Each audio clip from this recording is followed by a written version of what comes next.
So I think healthcare as a sector still continues to excite investors, both on the venture cap side and on the private equity side. Last year, you saw a lot of private equity deals being announced, and that is because some of the large network deals happened.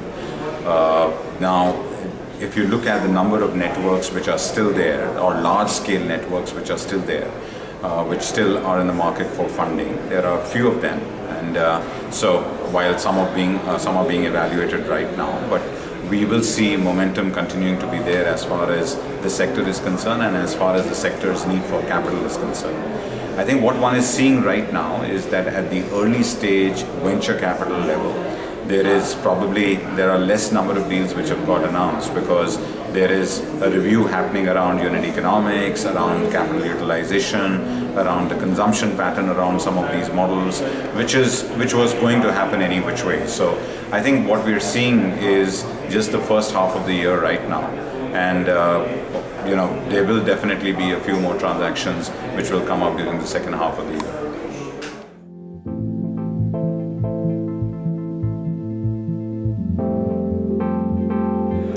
So, most of the large multi-specialty hospital chains have taken private equity funding already.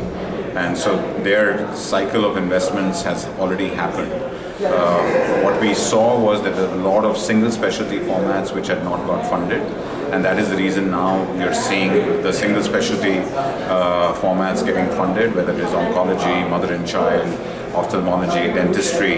So I think what we are seeing is a trend where the large format multi-specialty hospitals and the chains that were there, they will come for their next round of funding, probably in a year or two from now. And right now, that's why there is a higher momentum around the single specialty platforms, which had not raised enough capital in the past, or had raised early stage capital and are now ready for their next round of private equity capital.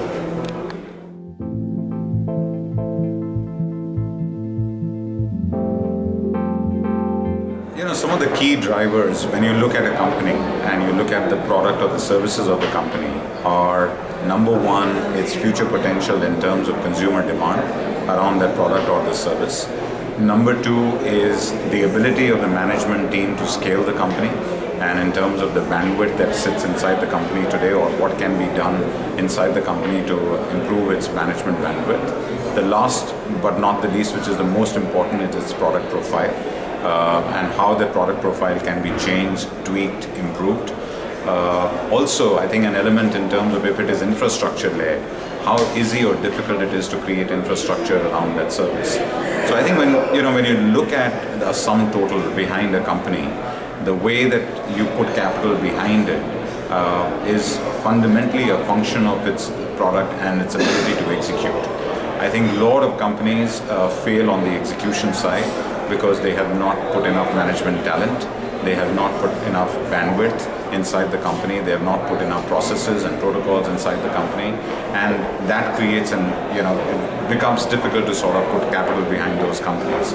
At the same time, if the product is good and the service is good, and you find that there is incremental work that needs to be done in putting in new management and putting in new protocols and process around making the company profitable and viable, that also becomes a part of the management or the investment thesis. I think there's a great opportunity, particularly in the healthcare landscape in this country. There is a lot more demand-supply gap, and which is a no-brainer. There is infrastructure gap. And now, as the early startup companies in the country have proved that there is a customer or a consumer unlocking around the demand which is beginning to happen. So we will see a lot more consumption play out. Companies which have been able to garner the support and ensure that they are scaling up as their consumer demand grows will be the companies which will get a lot more capital from their investors. So, and of course, I think the last but not the least, which is most important, is the profitability quotient and how companies have a path to profitability in the early stage, and in the stage where it is private equity funded is how the profitability is going to expand or margin expansion is going to happen. I think it's an exciting time to be in healthcare because this is one of those sectors which has a huge potential for the future, whether on the services side, on the consumable side, on the medical technology side, or just in the whole space of Mobile technologies related to healthcare. Home healthcare is again an area of great concern in terms of consumption from the patients and the families, and so that's again a very potential investor driven kind of sector where the investors are getting more and more interested around it. So the way that I see it, I think healthcare in this country will continue to be a center of attraction for the investors, whether early stage or late stage, and they're behind this sector.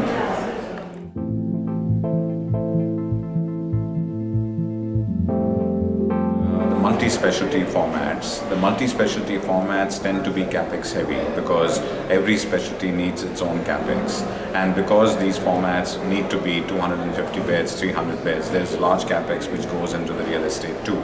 So I think what we have to see is that how the large multi-specialty formats can become more capital efficient and also can become more profitable. So within the multi-specialty formats, what are some of the initiatives that the company can take to increase profitability around some of its key specialties is a key thesis around the investment behind the multi-specialty chains. We definitely need more multi-specialty chains. What we have are 3 or 4 networks which have sort of become more pan-India, and then there are others which are more regional. Can they be made into large pan-India presence? Can they expand geographically around the country? Those are some of the opportunities that are there around the multi-specialty side.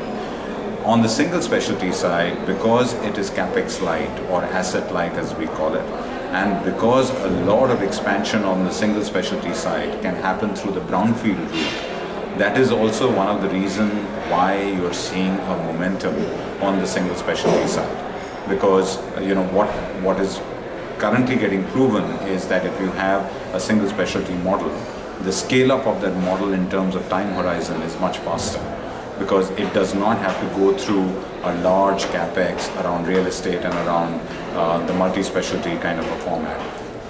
Both have a place of their own. One can't do what the other is doing.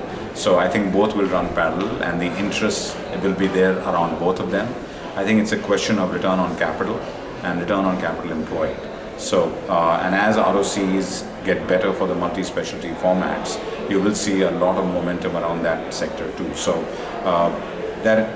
because the demand potential is equally high for both of them, I think it's a function of scale and creating the execution around that scale.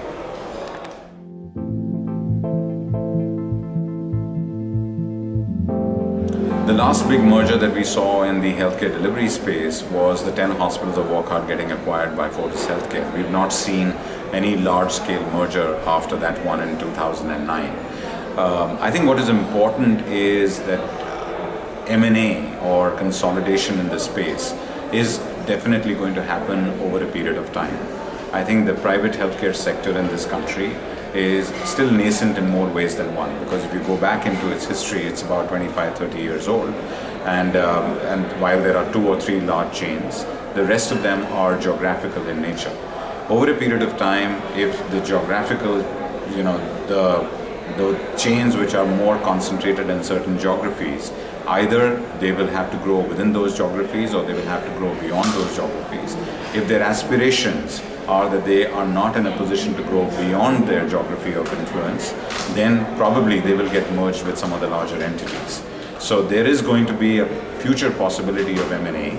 I think right now we are in a stage where many of the regional players are wanting to grow bigger in a regional structure, and hopefully over a period of time, some of those which do not go national will get merged with some of the large national chains. Secondly, I think also on the format side, and particularly on some of the single specialty formats, because those opportunities are national, you will probably not see consolidation happening early.